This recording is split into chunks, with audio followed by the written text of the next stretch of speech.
Welcome back. She's hoping to spread awareness and celebrate the diversity of the autism spectrum through her photography. Erica Bacon is live with us in studio this morning to tell us all about her new project, Soul of Autism. Thanks so much for being here, Erica. Thanks for having me. Yeah, absolutely. So with this project, you're getting to share photos and testimonials from autistic people of all ages and backgrounds. Tell us about it. Yeah, so for Autism Acceptance Month, I decided I wanted to celebrate the diversity of autism and let people share their stories and what autism looks like for them.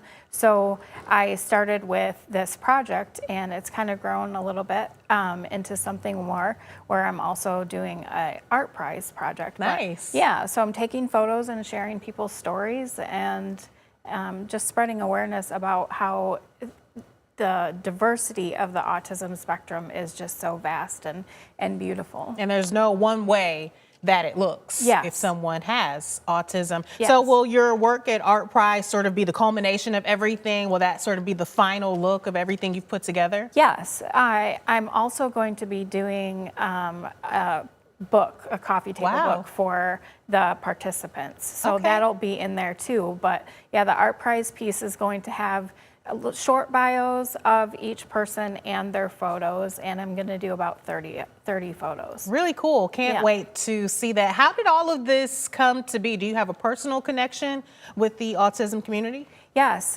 So I was diagnosed with autism last year, and I have done a lot of research on it and learning about it, and I'm still learning about it, but I just really wanted to spread awareness about just people's struggles, but also how beautiful autism can be and how it affects people. So yeah. Really cool to hear your story, because I think a lot of people think this is something that's diagnosed at a very young age, you know, something that your parents sort of helped to get you through. An adult diagnosis, that's maybe a different story we haven't heard before.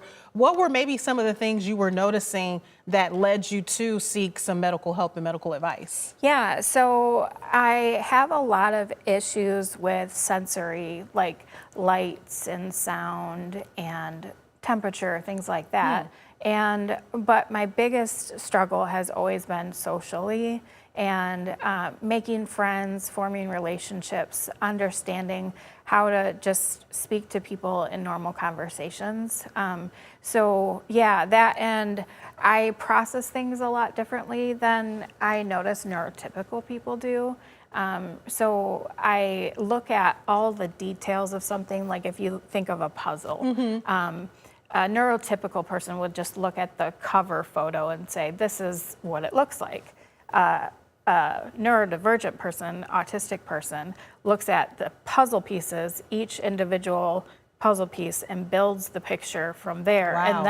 And then they see the whole picture. So it's just a different way of thinking and looking at things. Yes. Well, I really appreciate you sharing your story with us. And I'm sure that really helps you to connect with some of the people that are taking part in your project, that you're taking pictures of. We have some great video showing you working with some of your subjects. Kind of talk us through the process and who you're choosing to be part of the project. Yeah, so I am taking applications. I'm still taking applications, and they can go to my website at evermorestudios.net, and the Soul of Autism project is on there.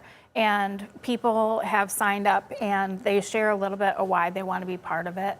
And I have picked them based on that. So yeah, I'm pretty excited about it. Absolutely, and some adorable subjects, if I might add. We talked about this earlier, you being an autistic photographer and doing these unique photo shoots. How do they look different from what you might consider your typical photo shoot when you're working with people who have autism? Well, there are things that you need to take into account with autism, and most of it is sensory things.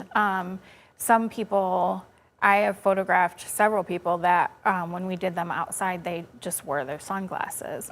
Where most people in their portraits, for regular neurotypical people, they don't wear sunglasses during their sessions because it hides their eyes. But in order to make them feel comfortable, and kind of reflect who they are, because they always wear sunglasses or often do. You know, I just love that I can capture that. And also I have studio lighting that some people cannot really handle because it's really bright and the flashes and stuff like that. So I use natural lighting for some too. Awesome.